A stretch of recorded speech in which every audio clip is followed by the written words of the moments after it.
دولة دينية قديم تاني مال لولي تاكا قوتني أكوانا موتني أسران إنا لله وإنا إليه راجعون إيراني شيعة وسي سمنو تيمو غافنو وغاقولن دروجن ويسجرن إسرائيل مالف دقرن بيتا كريستان سياني بك ولا لما الرابودا تيتا بياتهم بيتو Inni gootan jedhama hin jedhamu waan dhagee himudha waan arge himuu jedhama دولة دينية يجوت أكبر قديم تاني مال لولي تاكا قوتني مال موتني agartanii viidiyoo kana agartanii fi jirtan ka haasa'u jiru kuni ka jalqabaa kun Abuu Mus'ab hundi keessan hin beektan Abuu Mus'ab jechuun nama waraana jidduu Iraaniitii fi akkasumas Israa'eliitti ta'aa ture yeroo dheeratuuf waraana darbe keessatti illee himaa turee fi ammallee himu jirudha.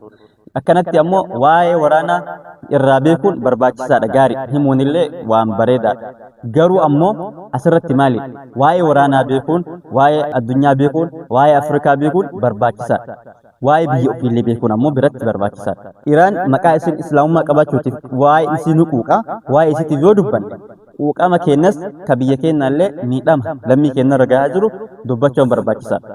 Quuqama lammii isaa miidhama waan lammii isaa irra gahaa jiru ammoo bifa tokkoon dubbachuun danda'u qaba. Waan namaa bichaa haasa'uun goota nama hin taasisu. Waan biyya namaa bichaa haasa'aa oolu nama goota nama hin taasisu. Biyya akkanaa dhahamte biyya akkanaa dhoofte waan akkanaa hojjette waan akkanaatiin dhoofte inuma jedhaan hundee kun gootummaan gootummaani miidhama lammii ofiillee dubbachuu rakkina hawaasa ofiillee haasa'u.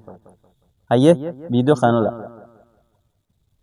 أكوانا موتني أسران ساروكن رفاجروتي برنوتي ما جرتني Kun Sheekaa Roobeeti viidiyoo inni Abuu Mus'abii irratti deebisuuf waraabee jechuudha viidiyoon. Maaliif viidiyoo kana waraabe? Sheekaa Roobe maaliif viidiyoo kana waraabe? Rakkinna ka biyya namaallee haasofsanii ka biyya teennaa hoo argitanii jedhe. Sheekaa Roobeetii fi Abuu Mus'abillee hin beektanii paartii tokko. Isaan lachuu. Haa ta'uuti ammoo maalidha?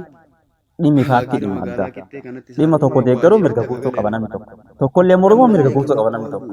Biyya addunyaa kana biyya bilisoomte yoo ta'e, biyya guddatte yoo ta'e, biyya feete teettee dhaaba feete mormuu mirga guutuu qaba. Garuu ammoo rakkina uummata akka rakkinaa hin dubbachuun barbaachisa. Fakkeenyaaf Abuu Mus'abi dhalataa Baalee Roobeeti. Roobeen jiraataani kana keessatti ammoo uummanni riraa ka buqqee uummata Baaleeti, uummata Arsiiti, uummata Oromooti, uummata Islaamaati. Buqqa'iinsi isaa sun waan buqqeef mootummaan kallattii uummata kana fayyaduuf uummata san bakka sanii kaasee jiraatee uummanni karaa biraa hubate uummata san hubachiisuu danda'u malee ture. Yoo lakki ammoo mootummaan kun uummata kana bu'aa isaaniitti tokkoon maletti isaan buqqisaa jiraate ammoo uummata sagalee ta'eeti kun waa uummata miidhu jedhee irraa dubbachuu malee jechuudha. Viidiyootti anu daawwadha. Innaa lillaahi wa innaa ilaihi raaji'uun goota du'e goota addunyaa raasee du'e dhaggeeffadhaa isin fayyada. goota Ameerikaa dura dhaabbatee du'e goota Israa'elii dura dhaabbatee du'e innaa lillaahi wa innaa ilaihi raaji'uun har'a si dhaga'ama. Gurbaa kana agartanii gurbaan kuni maal jechuun jira namicha du'e kanarratti viidiyoo waraaba. Uummanni musliimaa hedduun isaa Hayaatollaa Alii ka du'e kanarratti karifatee jira. Ana akka nama tokkootti hirrifadheera. Na dhagahameetiin jira. Maaliif shi'aa ta'uu siin beeku. Shi'aan ammoo uummata hamtuu akka taatee hin beeku. Haa ta'uuti waamma lolli kun lola firqaatii miti. Lola islaamummaati. Biyyi humna qabdu akka biyyoota islaamaa kanatti Iraanii, Paakistaanii fi Turkii biyyu xiqqoo waa wayyaa qabu. Garuu ammoo Iraan ammoo irra jabduu biyyaatii fi irra diina dura dhaabattu biyyaati. Qanii Iraanii cabsan ammoo biyyoota kaa'u akka fedhan godhan. Biyyoota Arabaa kun zeero. Jaartii jaraati illee wajjin hin danda'amu. Maaliif sa'aatii feete ergatti sa'aatii feete akka feete gooti jechuudha. Kun ammoo laaqiimata. Namichi kun yaan isaa yaadu dogongora. Sa'aatii kanatti dhahamuu Iraaniitti namni gammadu Yahudaa bicha. Maaliif? Yahudaa dhahaatti waan ta'eef.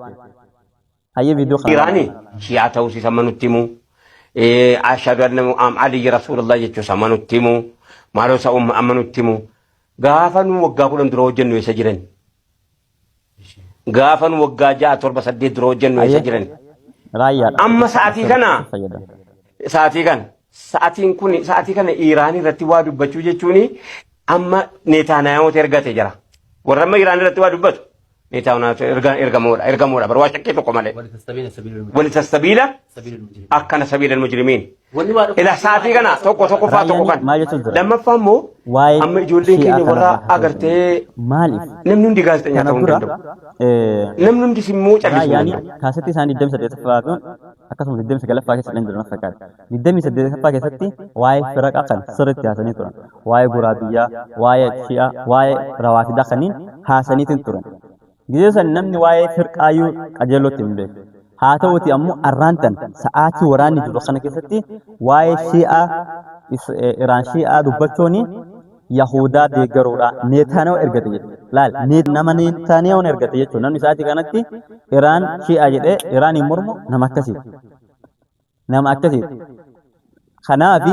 rakkoon ummata kennaa baay'een isaa rakkoo kan keellee qanimati waa wayiiti seente erga bakka si tuquunillee qanimati waa wayiiti seente erga garuu ammoo akkasitti hin barbaachisu ummanni islaam addunyaa irra jiru kun sila ummanni muslimaa kun maqaa firaaqaa osoo hin taane maqaa islaamummaa qofaan maqaa laa ilaaha illallaa bichaan wal cinaa dhaabbateeti diina kana oduufirraa qolate uf kabachiisee jiraachuu hin danda'a garuu ammoo hundi isii biyyoonni arabaatu akka jirtutti bu'aa mataa isii bichaa laala ummanni jajjabaa yaayuu keessa dhumate kunniin ammoo hasharaatatu wal lafa yaa jechuudha ummata kiristaanaa warra Israa'el deeggaru kana jedhaara Israa'el maaliif deeggaran beekta kiristaana se'anii wallaalummaa irraa booda والله قرانا نياتن بارسنتين ترباتا ميافور أمنتي جويشيت نما خرهم في كسرون بيتن جلس ياد ميديا خنارتي نم هدوهم بيتنيني ما يشجر إسرائيل في يهودا جول كافرا بيجكن خنا الرادو بتجر مالي جولين وري كافرا خن جوليني كسرتو بينتني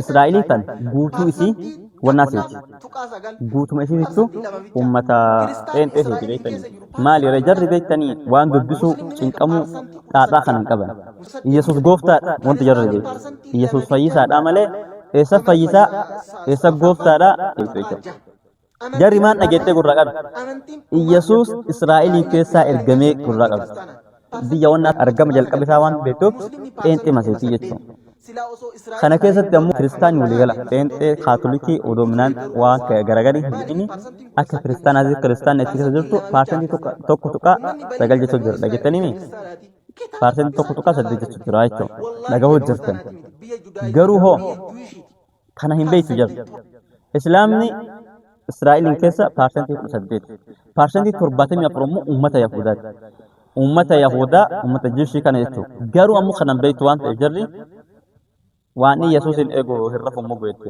asite waan Israa'elin eegu hirrafu muguutti waan tokko deeggaruun waan tokko mormuun tur waan isaa beekuun barbaachisa waan isaa beekuun barbaachisa waan isaa beekuun sirri barbaachisaadha jechuudha maaliif waan kan yoo ta'e hin deeggaru waan kan yoo hin taane mormitaa jechuudha akkasuma Israa'el diina silaa kiristaanotaaf diina guddoodha Yahudaan kiristaanotaaf diina guddoodha maaliidhaaf namni waaqa isaanii gurgurate namni waaqa isaanii ajjeese akka isaaniitti akka keenatti ammoo Yesuus hin duune garuu akka jiraatitti waaqa isaanii namni ajjeese eenyu Yahuda nama waaqa isaanii ajjeese nama waaqa isaanii fanne akkamitti deebi'anii isaanii bira dhaabbatan kun ammoo ilaalcha dogongoraatiif hubannoo dhabe namoota hedduun ammoo siyaasa addunyaa kanarratti yeroo ati dubbattu yeroo ati haasultu yeroo ati ummata keetii hawaasa keetii waan teeta biyyaatu hin beektu Abu Musabi viidiyoo kanarratti waani jedhimmi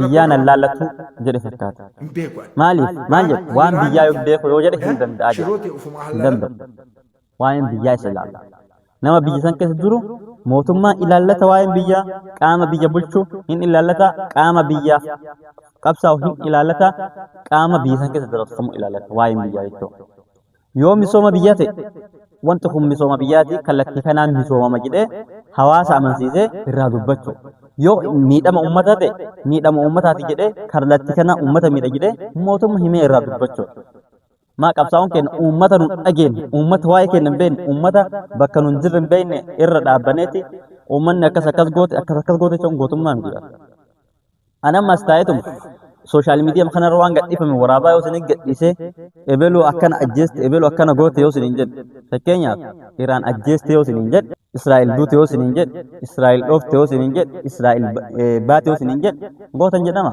hin jedhamu waan dhagee himuudha waan arge himuu jedhama. Waan argan himuu fi dhugaa gabbahanii hawaasaaf dubbachuun barbaachisaadha. Yoo mootummaalee deeggaran bifa kamiin bifa hawaasni miidhamne. Mootummaan illee qanii morman bakka inni bu'aa uummataatti bu'utti morman jechuudha. Bakka inni uummata fayyadetti hin deeggaran mootummaa. Maaliif namni hunda beekaa ta'eef namni hundi biyya bulchu.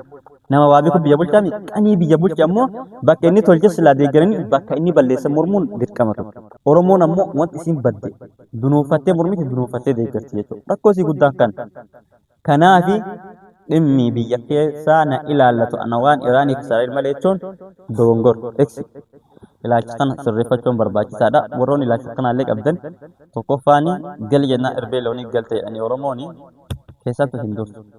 Iraaniin deeggaruun barbaachisaadha bareeda. Anillee Iraaniin deeggara. Akka nama tokkootitti Iraaniin deeggara. Iraa yoo mo'atte na gammachiisa. Maaliif Yahudaa dhahatti waan ta'eef. Diina Islaamota dhahatti.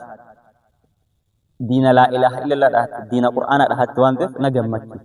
Mo'atuu isii na gammachiisa waan ta'eef nan gaddisiisa. Garuu ammoo quuqama biyya ofii ka arguu jiran.